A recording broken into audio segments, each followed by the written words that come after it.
Bonjour à tous et bienvenue sur un nouvel épisode d'Avenir. Ce podcast créé par la société Télescope va vous faire découvrir des acteurs du changement.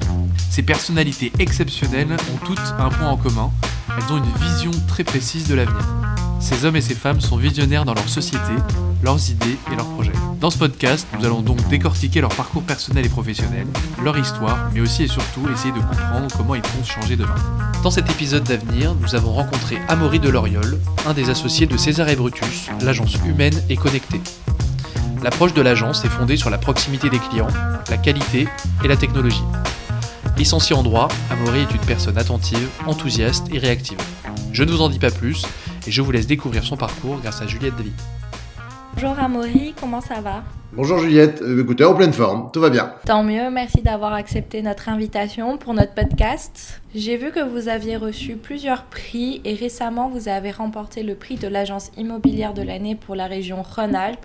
Qu'est-ce que cela représente pour vous? Ça représente une satisfaction collective, une satisfaction également personnelle, et puis une responsabilité, c'est-à-dire qu'une fois qu'on a gagné, on a envie de rester dans le trio de tête. Afin de vous connaître un peu plus, j'aimerais commencer par votre enfance. D'où venez-vous? Aviez-vous une passion particulière quand vous étiez plus jeune? Alors moi je suis né à Annecy, mais j'ai passé toute ma vie à Lyon. Mes parents sont venus s'installer à Lyon très rapidement. J'ai grandi sur l'ouest lyonnais, donc une enfance très très choyée, très protégée. Beaucoup de bons moments, j'ai eu vraiment de la chance, j'en ai conscience. Et sur les passions quand j'étais jeune, donc j'ai eu tout plein de passions. J'ai jamais eu quelque chose de très structurant, mais j'ai fait beaucoup de glisse. D'accord, comme le surf, le ski. Ouais, le snowboard et le surf un petit peu après et pas mal de skateboard. Super. Quel était le rêve du petit Amaury? Le rêve du petit Amaury, ouais, c'est un peu loin de la réalité. Moi, je pensais que j'habiterais dans un gros camion, que j'aurais une Mustang cabriolet et que j'aurais un blouson en cuir. Franchement, je suis complètement hors cadre. Ça n'a pas du tout fait ça. Non, c'est beau de rêver. Ouais. Quel est votre parcours universitaire? Alors moi, je vous parlais même du parcours un peu avant, parce que j'ai fait beaucoup de lycée à Lyon, de collège-lycée. J'étais un élève un peu turbulent, mais ça m'a permis de rencontrer plein de gens, d'avoir plein de copains, de potes dans ma ville. Et ça, aujourd'hui, c'est très précieux pour moi. J'ai fait une fac de droit, faculté catholique de droit, en Presqu'île, toujours à Lyon. Et puis après, j'ai fait donc j'ai eu une licence de droit. Et ensuite, j'ai fait une licence en alternance sur la gestion des PME à l'université Lyon 2, je crois. Là, c'était intéressant, ça m'a permis d'avoir un pied un petit peu dans le métier concret. Et à côté de ça, je travaillais dans une société d'espaces verts sur des salons d'événementiel, notamment on plaçait des arbres, des palmiers. Ça, c'est très très bon souvenir. C'est ma découverte du monde du travail. L'immobilier est un secteur qui vous a toujours attiré ou c'est plus une affaire de famille? Moi, mon père était notaire, donc je connaissais déjà un petit peu ce monde de l'immobilier, même s'il était notaire en droit de la famille. Et c'est pas tant l'immobilier qui m'a intéressé, c'était la capacité de pouvoir créer son entreprise. Pouvez-vous nous raconter la création de César & Brutus? D'où vient ce nom? César & Brutus, c'est un nom mûrement réfléchi. Non, on trouvait pas de nom. C'est une boîte que j'ai créée avec ma maman et on voulait pas un nom générique, on voulait pas L'Oriol Immobilier, on voulait pas Lyon Immobilier, on voulait quelque chose qui nous ressemble. Et ma mère, sur une boutade, m'a dit on va l'appeler César & Brutus parce que c'est le nom de nos chiens. Et je lui ai dit non, ça fait un peu ridicule. Et j'en sais un truc très bien parce que notre expert comptable de l'époque avait rigolé. C'était pas vraiment le genre à rigoler. Donc je m'étais dit bon allez, pourquoi pas. Et donc voilà, c'était pour faire plaisir à ma maman. Et voilà l'historique du nom de César & Brutus. Vous avez commencé à Lyon. Qu'est-ce qui vous a amené à développer vos agences sur Paris? Alors, je pense que quand on est en province, on a toujours envie un peu de monter à Paris. C'est la ville qui fait un peu rêver. Et donc on était à Lyon, on a continué de se développer, mais il y a un axe Lyon-Paris qui est évident. Il y a des intérêts communs. Et on avait des clients qui nous sollicitaient régulièrement parce qu'ils avaient des appartements à vendre, ils avaient les appartements achetés pour les enfants, ou il y avait des projets d'achat. Alors plus sur des petits produits, on va dire, qui sont vraiment sur un peu le pied-à-terre parisien. Et puis pas mal en gestion locative. Là, on a aussi eu deux clients lyonnais qui avaient des biens à Lyon et à Paris, qui nous ont demandé de nous occuper de leurs biens à Paris. Et voilà pourquoi on a une agence à Paris et une à Lyon. Comment articulez-vous votre présence physique entre les bureaux de Paris et de Lyon? Déléguez-vous le management des agences? Alors on a réorganisé depuis peu parce que en janvier dernier, on a acheté un market center Keller Williams à Lyon. Donc on a un volume d'affaires qui a quasiment quadruplé là depuis janvier. Donc je passe beaucoup plus de temps à Lyon qu'à Paris. Le Covid a aussi fait que je suis moins monté à Paris depuis un an. On a eu aussi un arrêt de l'activité plus fort sur Paris qu'à Lyon pour nous. Et j'ai réduit l'équipe à Paris pour concentrer en fait le flux sur des personnes très spécialisées, et ce qui fait que je monte qu'une fois par mois. Ok. Et sinon, vous êtes toujours sur Lyon? Ouais, toujours sur la chaire. Combien de personnes employez-vous aujourd'hui? Quel est leur statut? Sont-ils salariés ou agents commerciaux? Alors, on a de tout. Chez nous, on a des salariés, des agents commerciaux. On a plusieurs métiers: syndic, gestion, location, vente. Et aujourd'hui, j'ai pas fait le compte, mais on doit être en 95 ou 96, je crois. Donc vous avez bien grossi. Oui. Ça c'est un peu le phénomène aussi Keller Williams. On a beaucoup d'agents qui nous ont rejoints depuis janvier. Donc oui, on est nombreux. Sur quels critères recrutez-vous vos agents commerciaux aujourd'hui? Alors tout dépend des postes. On recrute pas de la même façon quelqu'un sur du syndic que sur de la transaction. On a la chance, nous, d'avoir des formateurs en interne et des ateliers de formation. On doit délivrer, je pense, quasiment 60 heures de formation par mois. Donc, pour nos agents en transaction, c'est facile de les faire venir. On leur donne les outils, c'est leur responsabilité d'y arriver. À nous de les challenger, de les motiver, de les accompagner. Mais sur de la transaction, voilà, c'est très structuré comme ça. Donc, on a des profils très expérimentés et d'autres novices qui vont nous rejoindre. Sur le métier de gestion, on a un flux assez important. Donc là, on vient vraiment chercher soit de la compétence en place pour acquérir des talents que nous n'avions pas. C'est particulièrement difficile à trouver aussi sur le métier de syndic, très compliqué de recruter. Et puis, on a relancé, on a fait un passage à vide sur l'alternance pendant un an, parce qu'on n'avait pas le temps. Et là, en septembre prochain, je crois qu'on a 5 ou 6 alternants qui nous rejoignent. Qui arrivent dans l'entreprise. Ouais, qui arrivent dans l'entreprise. Quelle est la cible de clientèle de César et Brutus? On a une clientèle qui va être multiple. On vend vraiment tout type de biens. Des biens très haut de gamme, comme des biens beaucoup plus accessibles. On travaille sur Lyon-Paris, mais si je vous parle de Lyon, qui est notre zone première, la semaine dernière, j'ai regardé, on a fait une vente à 65 000 euros et une autre à 4 millions. Donc, la cible, c'est tout le monde. La cible, c'est l'immobilier. Donc, c'est une affaire familiale. Comment parvenez-vous à faire la part des choses dans ce contexte? C'est une affaire familiale, mais c'est pas une boîte où vous allez retrouver mon frère, ma sœur, mes cousins, ma femme. C'est une boîte où il y a ma maman et moi et le troisième associé qui s'appelle Olivier Blondet. On était en primaire ensemble. Donc, ça fait pas non plus 10 personnes à gérer et on parle heureusement pas de César et Motus lors des repas de famille. Vous combinez l'humain et la technologie dans votre agence pour un service optimal. Quels sont les services que vous proposez?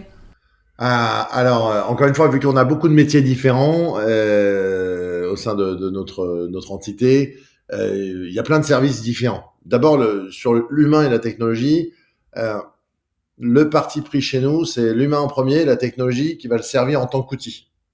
On peut avoir, il y a des approches différentes, il y en a plein en ce moment qui se font où ça va être la technologie qui va remplacer l'humain. C'est vrai qu'on peut maintenant imaginer que demain la transaction, c'est un métier juste de présentation, de mise en relation grâce à Internet. Moi, je crois que l'avenir de notre métier, pour se démarquer des agences low cost ou à bas prix, il est sur le conseil, l'expertise, l'appui, le suivi et l'humain. On gère sur une vente, on gère souvent un temps unique. Parfois, on va vendre un bien, 2 biens dans sa vie. Il faut avoir une expertise pour pouvoir accompagner ces gens-là. Et ça, c'est vraiment important de le prendre en considération. Sur les services, on a plein de choses. Nous, on a des photos pro qui sont mis en place depuis longtemps, mais ça plus très novateur. On a des visites virtuelles sur 100% de nos biens en location et en vente. On a les baux électroniques pour la location. On a les candidatures en ligne. Vous pouvez louer un appartement en 1 heure, en passant par nous. Mais bon, faut quand même aller le visiter, c'est quand même mieux. Mais techniquement, Oui, c'est c'est sûr. possible. On a des suivis d'incidents, c'est-à-dire quand il y a, je sais pas, un problème d'ascenseur dans un immeuble, l'ensemble des copropriétaires va recevoir des SMS pour les mettre à jour et pour les informer des actions qui a lieu dans l'immeuble, parce que et ça évite une frustration. Donc D'accord. voilà, on a plein de choses de ce type. Vous proposez un service qui est très innovant, les visites virtuelles. Est-ce que le nombre de ces visites virtuelles a augmenté durant le confinement ? Alors, moi, je vais vous dire non à mon échelle, parce que moi, ça fait 3 ans que j'ai 100% de mes biens en visite virtuelle. Mais par contre, je m'aperçois que là où j'étais très très différenciant il y a 1 an, en étant un des seuls, si ce n'est le seul sur mon secteur à proposer ça sur À proposer, 100% de mes biens, location et vente, euh, en transaction, beaucoup d'agences se sont mis à la visite virtuelle, ce qui va forcément aussi la rendre moins intéressante, je veux dire. Et en location, là, on a encore un gros temps d'avance parce que mes confrères qui font de la location n'ont pas encore beaucoup décidé de faire cet investissement. Qu'est-ce qui distingue César et Brutus d'une agence immobilière traditionnelle ? Tout. Non, ah non, que vous dire, déjà, je sais pas ce que c'est de trouver une agence immobilière traditionnelle, mais ce qui va nous distinguer, enfin, ce que nous sommes, c'est une agence impliquée. Ça, tout le monde pourra vous le dire. N'importe quelle agence, il n'y a pas une agence qui va dire qu'ils sont pas impliqués. Mais on aime le challenge. Et peut-être que notre plus grosse différenciation par rapport à beaucoup d'agences, c'est que on a l'ambition, avec nos petits moyens, avec notre taille qui augmente petit à petit, mais en restant une boîte familiale, un acteur local. On n'a pas de fonds, on n'a pas de millions d'euros sur les comptes, mais on a l'ambition d'être un acteur qui fait bouger les lignes. Et on a c'est l'ambition important. d'être dans les acteurs très importants sur notre secteur, pas forcément que par le chiffre d'affaires, mais par la capacité à casser des codes. Oui, j'ai vu ça aussi avec communication, Ouais, on les communique vidéos pas que mal. vous Ouais. réalisez. Ouais, on fait des vidéos parce que ça permet aussi de montrer un peu qui on est. Ça permet de se différencier. On a un côté travail sérieux sans se prendre au sérieux, mais qui est vraiment nous. On rigole beaucoup au bureau, on travaille beaucoup. Il y a un côté challenge aussi. Moi, j'aime bien, on aime bien la compétition. Donc voilà. La différence d'une agence traditionnelle, c'est que généralement, un gérant d'une agence de quartier vous dira pas, moi, mon rêve à Lyon, c'est de faire 10-15% du marché, c'est de gérer 10 000 appartements en gestion et 15 000 en syndic, et puis de réinventer les choses. Bon, bah nous, on le dit. Je suis pas sûr qu'on arrivera à tout faire, mais je suis sûr qu'on va s'en donner les moyens. Quels ont été les impacts du Covid sur le secteur immobilier et plus particulièrement au sein de votre agence ? Enfin, j'ai envie de vous dire, il n'y a même pas d'impact. C'est ça qui est dingue. C'est que, Ah bon? bah non, moi j'ai fait ma plus grosse année l'an dernier, alors que on a eu 3 mois Plusieurs fermés. confinements, ouais. Mais les gens se sont précipités sur leur projet immobilier en sortant du Covid. Cette année, je pensais que le début d'année serait difficile, qu'il y aurait un essoufflement. Il y a eu un troisième confinement. Bah, on continue de travailler. C'est pas simple tous les jours, mais je pense plus que c'est parce que, comme tout le monde, on est fatigué d'avoir eu une année pourrie sur plein de sujets, autres que le business. Mais côté business, côté marché immobilier, c'est très Pas de surprenant, différence. mais ça compte. Non, il n'y a pas de différence. Alors, les envolées de prix se sont calmées, mais tant mieux, parce que on a des prix.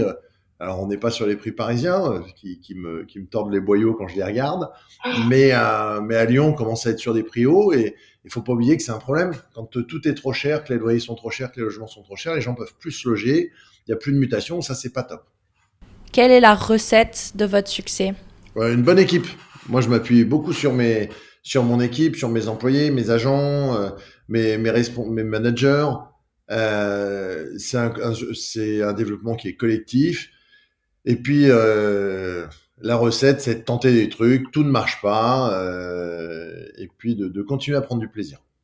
Aujourd'hui, de plus en plus de personnes se mettent à leur compte dans le milieu de l'immobilier. Est-ce que c'est une forme de concurrence pour votre agence ? Bah, Oui, et c'est pour ça qu'on a acheté un market center, parce que on peut accompagner ces personnes qui veulent se mettre à leur compte. Moi, je suis très favorable à ça. J'ai une agence immobilière, j'ai un market center qui accompagne des indépendants. Euh, et quand il n'y a pas de concurrence, c'est que le secteur ne va pas.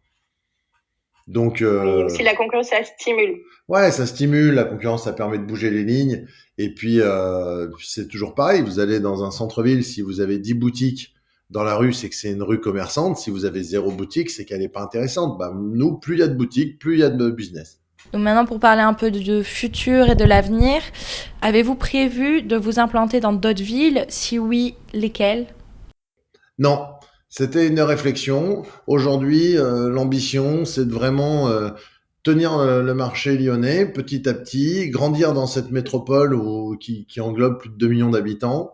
Donc, avant de rêver d'aller ailleurs, bien maîtriser les bases de notre ville, qui est grande et il y a beaucoup de communes autour sur lesquelles nous ne sommes pas du tout représentés. Et on va d'abord continuer à grandir avec la volonté d'ouvrir un nouveau market center à l'est, d'avoir un market center à l'ouest. Et si on se débrouille bien, ces 3 markets représenteront 400 à 450 agents sous 5-6 ans. Donc, on va avancer petit à petit, mais sûrement. Une expansion à l'international est-elle envisagée? Ah, je vous dirais bien que j'aimerais bien ouvrir une agence à New York ou San Francisco, mais c'est pas pour tout de suite, hein. Blague à part, sur le réseau Keller Williams, c'est aussi ça qui était intéressant, c'est qu'on a accès maintenant à l'ensemble des marchés où Keller Williams est présent. Il y a quasiment 200 000 agents dans le monde.